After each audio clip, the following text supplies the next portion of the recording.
Muy buenos días, estimados alumnos. Mi nombre es Ruth Stephanie Ochoa Alvarado. Soy socióloga urbana y también soy maestra en planeación y políticas metropolitanas. En esta sesión vamos a abordar lo que podría llamarse el retrato de la sociedad mexicana.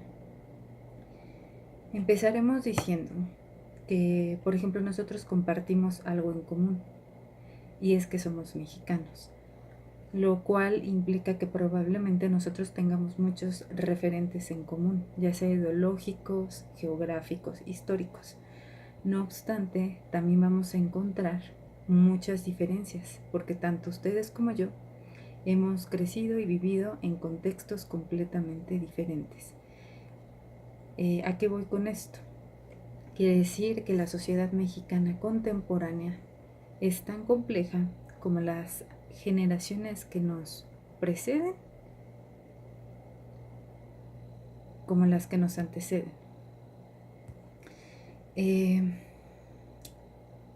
Por ejemplo, yo les voy a pedir que tengan un pequeño ejercicio justamente ahora.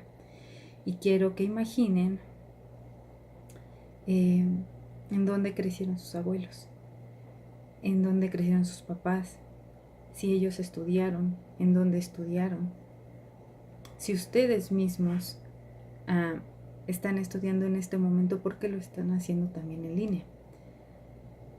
Y también considerando las actividades que se van a llevar a cabo para esta sesión, quiero que imaginen también quién era el jefe de su familia en casa de sus abuelos, en la de sus papás, y actualmente quién consideran que es el jefe de sus familias.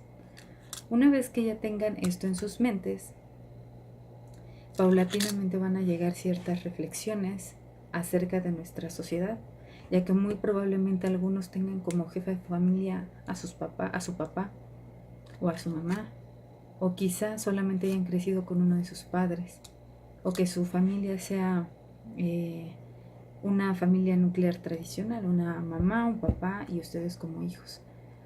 Lo que quiero que vean es que la composición de la sociedad mexicana no es de ninguna forma homogénea. Existen diferentes formas que la estructuran. Ahora bien, quiero que entiendan también que la sociedad mexicana actual es como si nosotros ahorita decidiéramos tomarnos una selfie. Todo el país de México decidiéramos en este momento tomarnos una selfie. Entre esos millones de habitantes estarían ustedes. Eso quiere decir que analizar la sociedad no les es de ninguna manera ajeno. También es necesario decir que para poder hacer un retrato, no en este caso como de todo el país, sino incluso de un municipio, de una colonia, de un estado, se requiere el conocimiento de esas características de cada sociedad, que es lo que conforma el rompecabezas de toda la sociedad mexicana actual. Ahorita probablemente muchos piensen que les es ajeno el tema o para qué les es importante conocerlo. Ahora bien, esto es muy importante de conocer, ya que, por ejemplo, todos hemos escuchado hablar acerca de los millennials, ya sea porque lo somos o porque alguien cercano a nosotros lo es. ¿Esto qué quiere decir? A pesar de que hay un debate con respecto a eso, los millennials son aquella generación que nació entre los 80s, bueno, algunos dicen que hasta los 90s o algunos hasta la década de los 2000. No obstante, esta generación tiene características particulares muy importantes en todos los ámbitos. Como mencioné, muy probablemente algunos de ustedes sean millennials o estén en contacto con alguno de manera muy cercana. Hace poco un colega mío escribió un artículo muy interesante acerca de los millennials, y hay otro tema que también les va a parecer muy interesante, que es la cuestión de los salarios.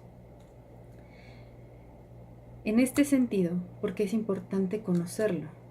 En caso de que ustedes hayan nacido en la década de los 80s o de los 90s o finales de los 90s, sabrán de lo que hablo.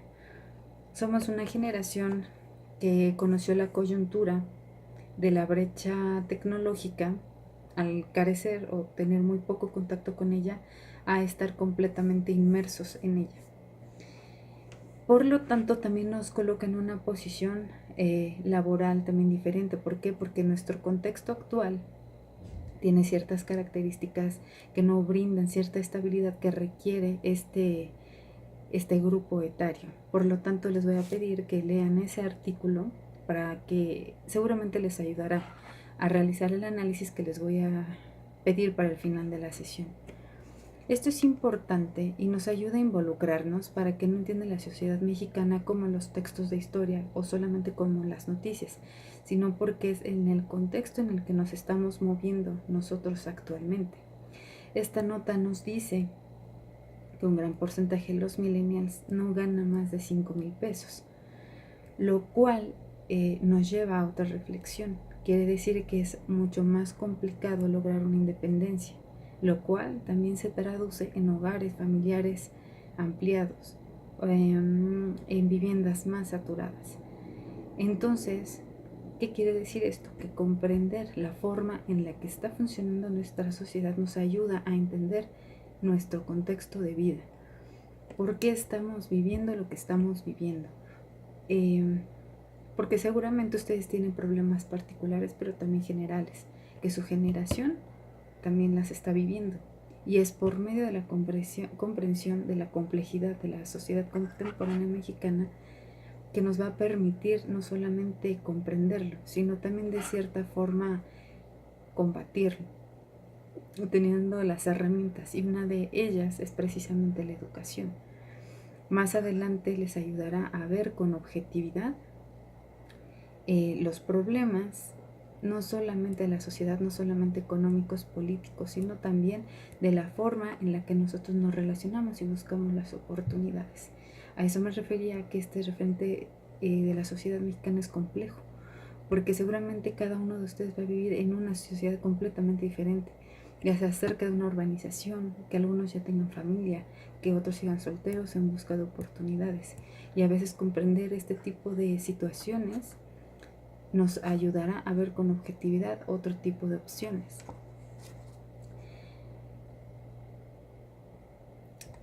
Con base en la nota, que yo espero que lean muy pronto, se darán cuenta que también es necesario ver con objetividad este tipo de temáticas, ya que lo habrán visto ustedes en su Facebook, hay muchos coaching en las que podrían culpar a estas generaciones de todo lo que está ocurriendo, pero no necesariamente.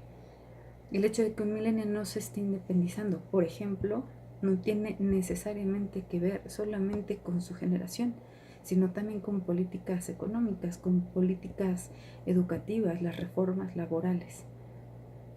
Y eso es parte de nuestro contexto. No obstante, para esta sesión les voy a pedir que hagan un producto. ¿Esto qué quiere decir?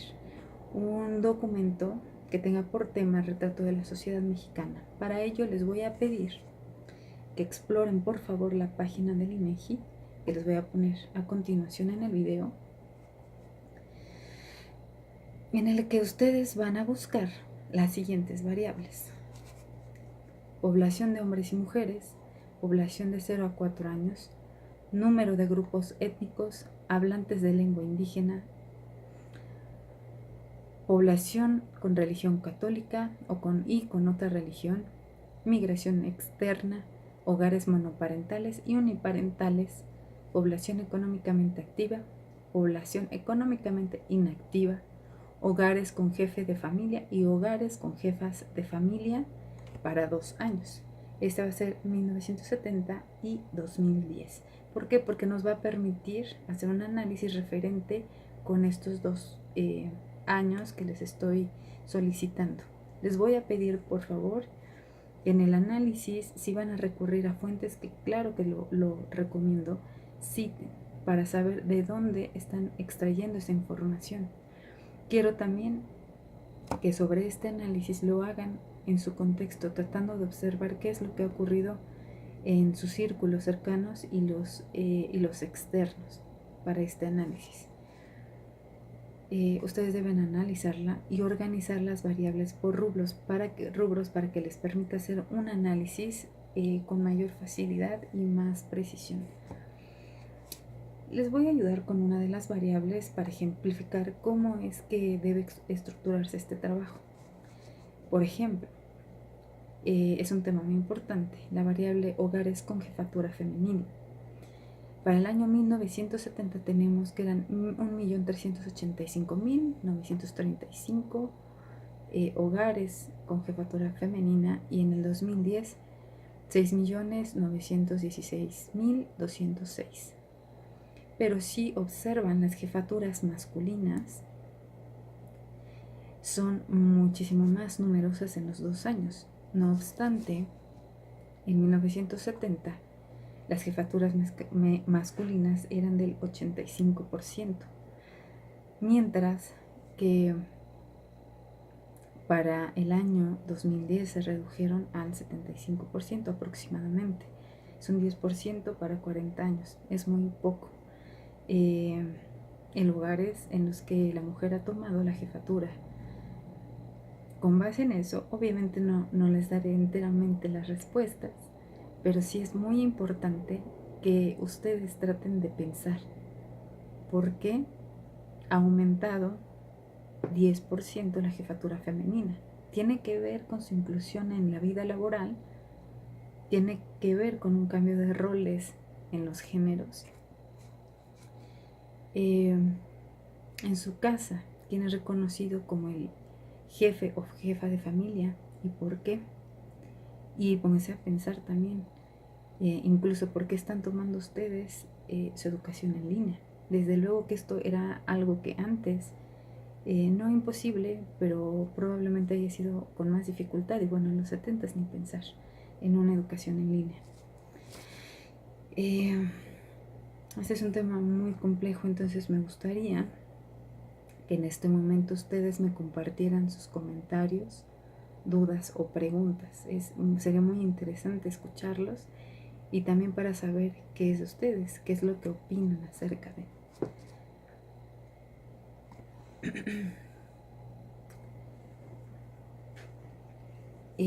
Así como la variable anterior, quiero que desarrollen las demás en función de un contexto general, pero también del propio. Quiero que traten de analizar de qué forma ustedes están integrados a esa estructura poblacional. Son parte de los que están casados, de los que están solteros, son jefes o jefas de familia. Recuerden que estos datos ayudan a integrar la personalidad de un país, de una localidad, de un estado, de una delegación. Y también es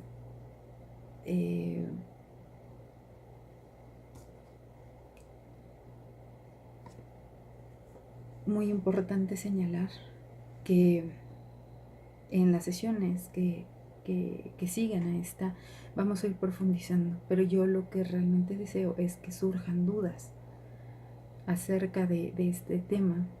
No quise darles enteramente la información con el objetivo de que ustedes vayan guiando su propio conocimiento con base en la exploración de fuentes. Les recomiendo ir a bibliotecas, o si van a recurrir a internet, fuentes especializadas de instituciones consolidadas en la investigación que les van a ayudar a comprender cómo es que está estructurada nuestra sociedad y por qué se han dado estos cambios de 1970 al 2010, que es lo que les llama la atención. Bueno, finalmente quiero agradecerles su tiempo, su atención, y quiero que sepan que estoy a su disposición en caso de dudas, de sugerencias y comentarios, o incluso de fuentes o recomendaciones. Solo les pido por favor que citen fuentes fidedignas.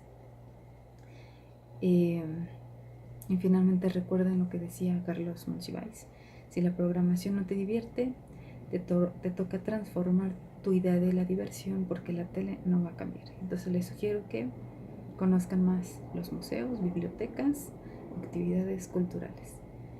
Bueno, pues muchas gracias.